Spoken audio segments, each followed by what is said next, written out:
In August of 2020, DC Black Label published the first issue of Batman 3 Jokers. The limited series features Batman, with the help of Batgirl and the Red Hood, trying to work out the latest plan from the Joker, only to learn that the Joker is, in fact, 3 different people, and may have been 3 different people for the entire time that he has been Batman's arch-nemesis. It's a brilliant story, and in particular, in the way that it suggests an in-world solution for the very real fact that the Batman character is 83 years old as of this recording, and so, for that matter, is the Joker.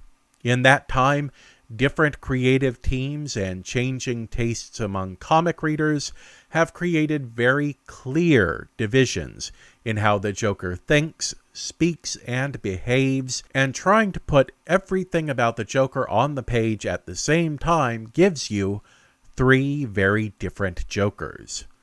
But maybe I'm biased toward this particular spin on the story, because for over a decade now, I've been one of those annoying comic fans who will tell anybody who will listen to a comic book theory that there are, in fact, 3 different Batmans. Batsmen? There's 3 different guys who like to dress up as bats and jump around the rooftops.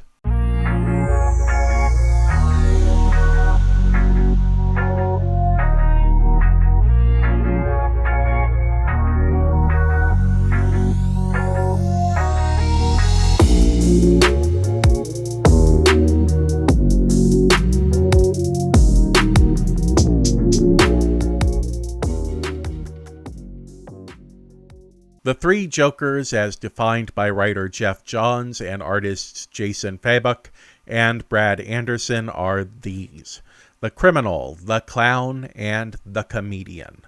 The criminal is more stoic and stone-faced, even claiming that laughter actually causes him physical pain.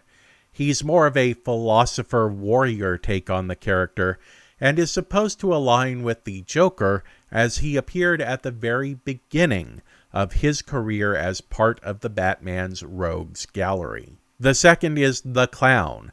Campy, colorful, and creative, this Joker is as much a carnival barker as he is a villain, always trying to get that one last dime out of people with some trick that he had hidden up his sleeve.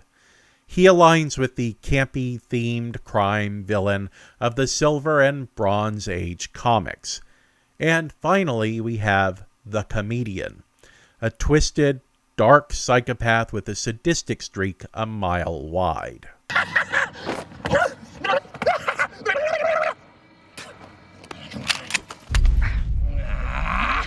Could you please just give me a minute? Of course, the comedian is the modern age take on the character, eschewing camp for outright menace. And all 3 of these characters are given an individual identity on the page, all 3 of them with their own ideas of how they're going to make Batman's life miserable. Like I said, these characters are a fascinating way of tying up the different takes on the Joker in nearly a century of storytelling into one story that explains the whole thing. The Joker, who only laughs when he's covered in the blood or the ashes of his latest victim, isn't the carefree clown prince of crime that you remember from when you were a young comic book reader. Well, that's because he's literally a different person. And mirroring the way that every segment of comics history has its stories that were either far ahead of their time or were conscious throwbacks to a bygone era, these Jokers are in constant debate with each other about who handles being the Joker the best, when we all know that the answer to that is whichever one is being voiced by Mark Hamill. It's time to look ahead to a future filled with smiles. And I'll be smiling again, just as soon as we take that man there and slap him in that box there and roll it into that vat of acid there. But even before DC put on paper the idea of 3 Jokers, I've been toying with the idea of 3 Batmans. Let's not get into that again. Because there have been a ton of different storytellers who have taken on the Bat. Some as part of the main line of comics, some for just a single out-of-continuity story, and some who thought that they were making a single out-of-continuity story, only to find out that they had, in fact, rewritten the world of Batman for good. So, who are the 3 Batmen? And how do you recognize them? Well, you recognize them broadly by the way that they view the world around them, by their intentions, by the way Bruce Wayne fits into the life of the Bat. I'm sorry, Bruce, who now?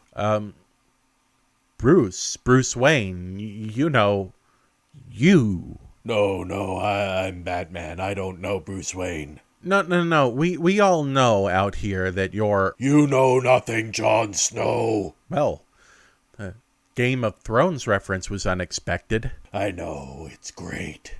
I'm a little bit behind. I just finished the 3rd season. The Justice League takes up a lot of my television watching time. No spoilers. No, of course. Let me know when you get to the finale. I'd really like to hear your thoughts on it. Anyway, as I was saying, you can also find the difference between the Batmen by asking a question that has been asked by some comics readers pretty much since the beginning of the stories. That is, why does Batman not kill the Joker? The reasoning being that maybe Batman doesn't kill, but the number of lives that the Joker has taken, surely we would be better off if he did.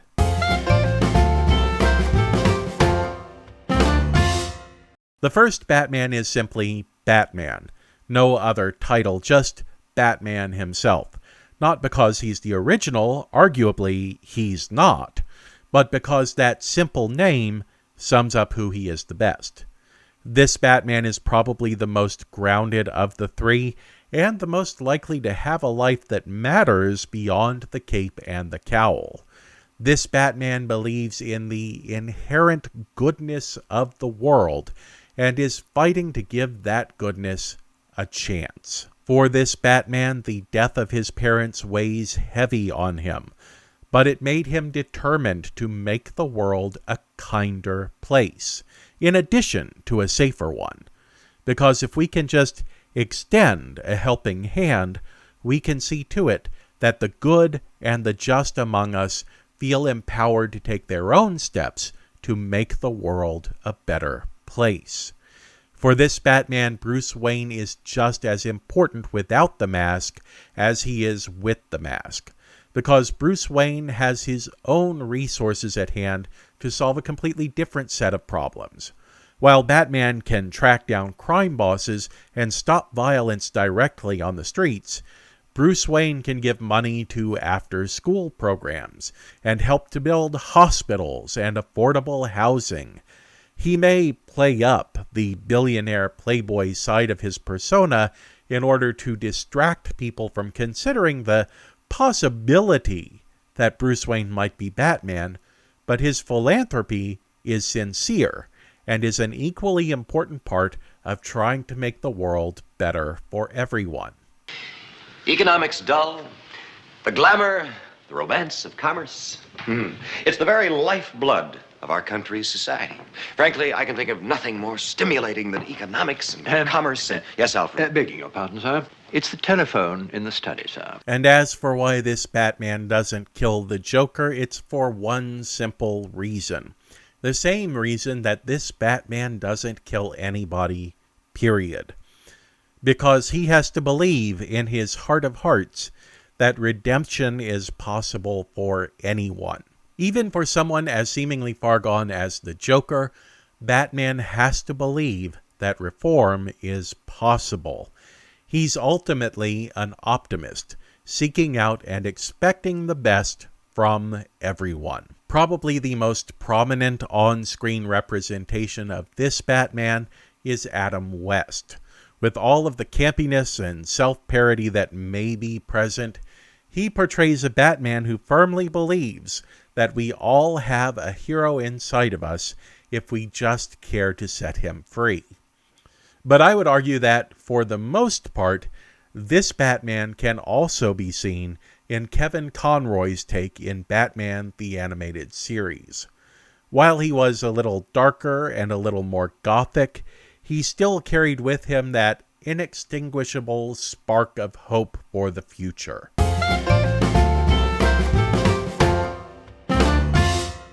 A mysterious figure emerging from the shadows, half man, half legend.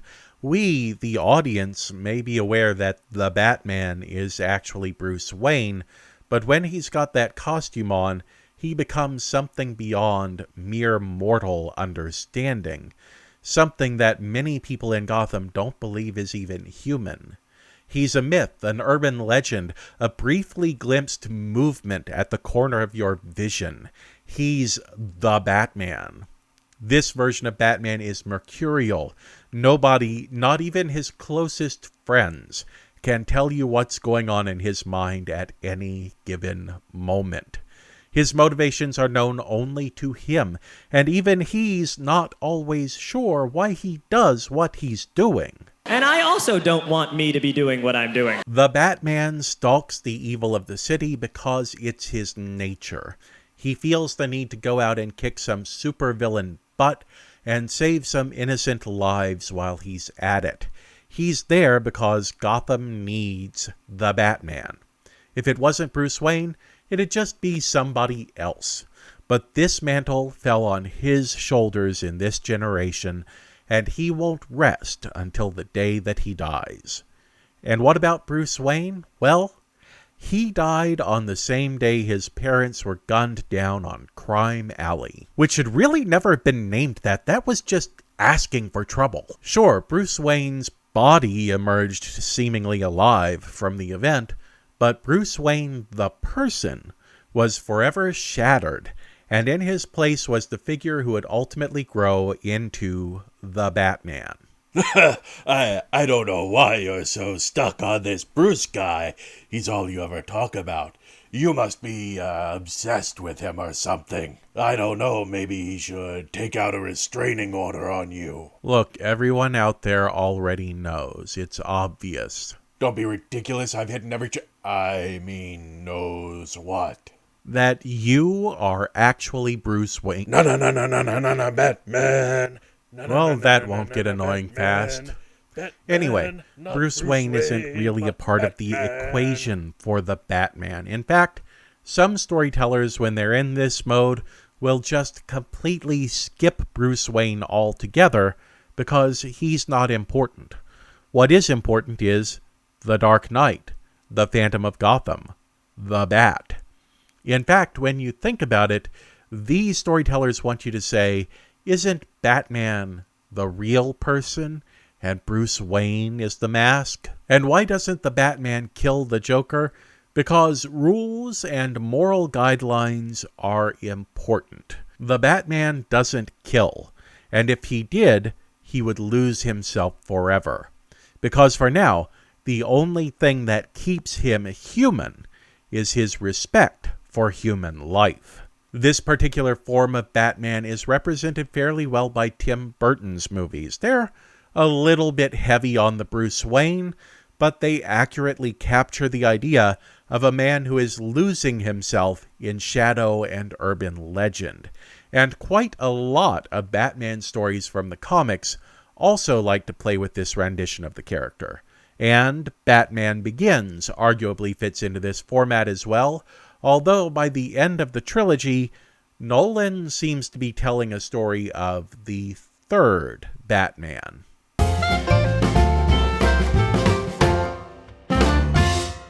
This Batman gets his name from comics legend and vocal conservative edgelord Frank Miller, who, among other things, other worse things, believes that the ancient Spartan warriors were totally straight, you guys.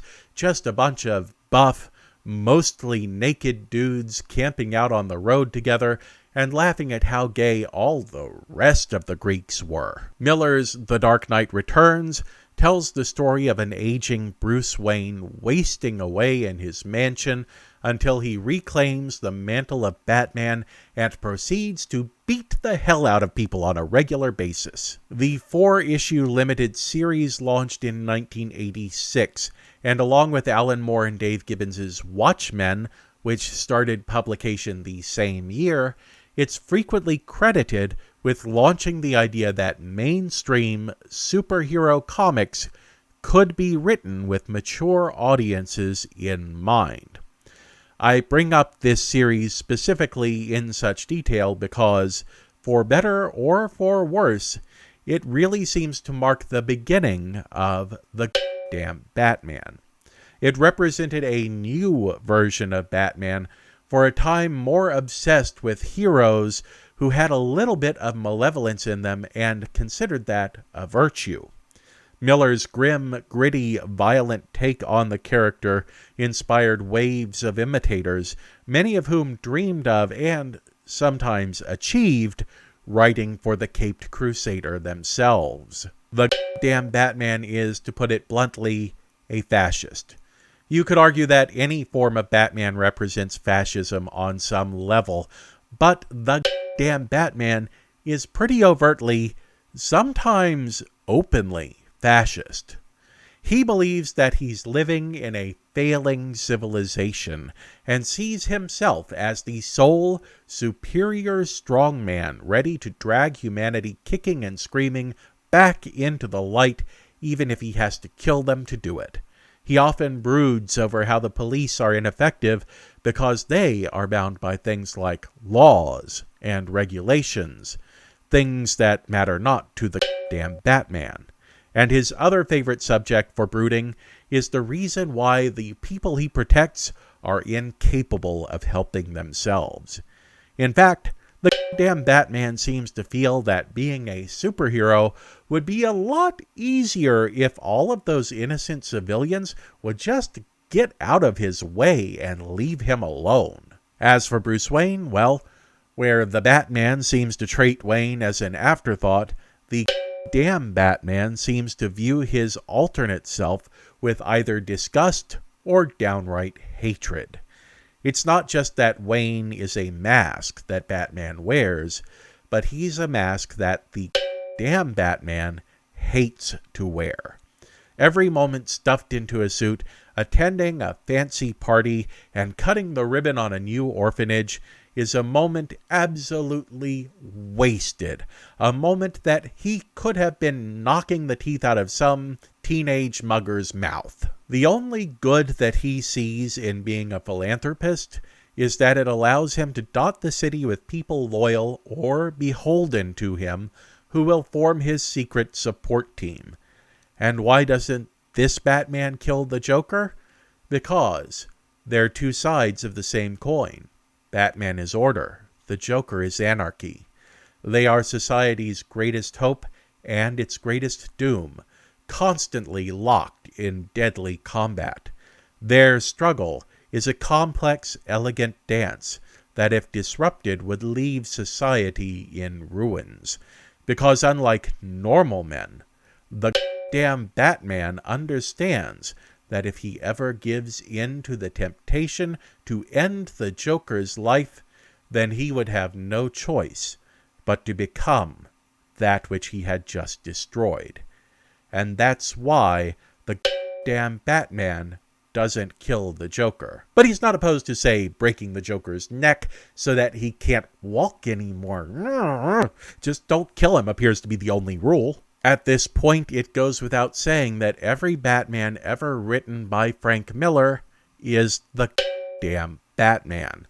Whether it's The Dark Knight Returns, Year One, The Dark Knight Strikes Again, All-Star Batman and Robin, or The Dark Knight 3, The Master Race. Yes, he actually called the series that title. I mean, for the love! There's also a lot to suggest in Batman vs. Superman that the Ben Affleck Batman was really supposed to be the damn Batman.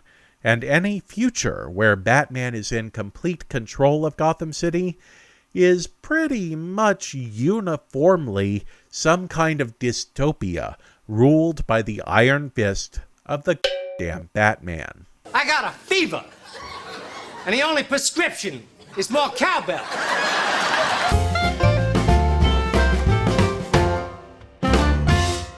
So if we have three distinct takes on the character, which one is the real Batman? Because the Batman who will tell one villain, "I won't kill you, but I don't have to save you," is a very different person from the one who took the name Batman away from Jean-Paul Valley for making the exact same decision. And there's no real clean-cut answer to that. I can't tell you which one of these three Batmen is the real Batman, because at different times, they're all the real Batman. Ultimately, there are only two worthwhile answers to this question.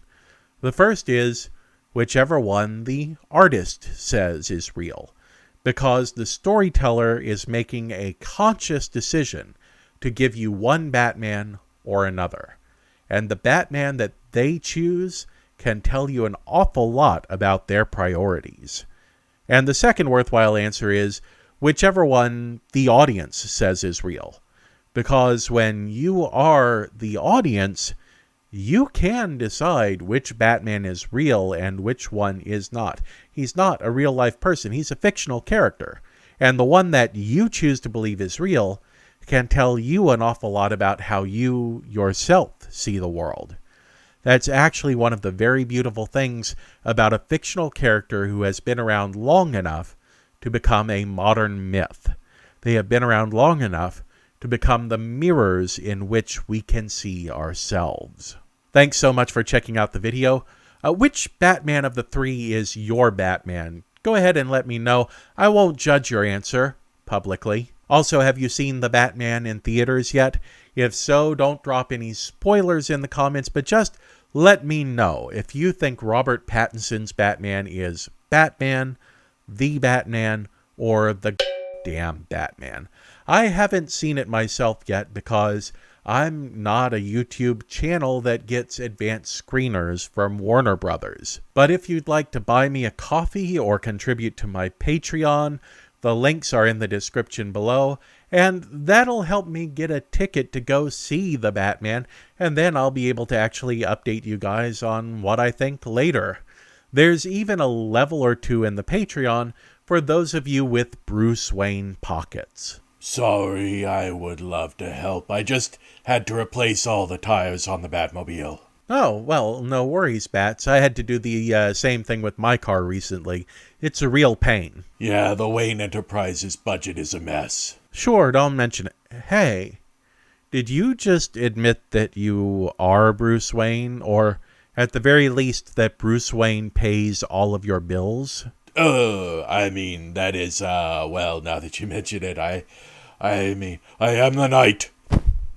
Well, if you don't have Bruce Wayne pockets, I'm still very glad you're here with me, and I hope to see you back again soon.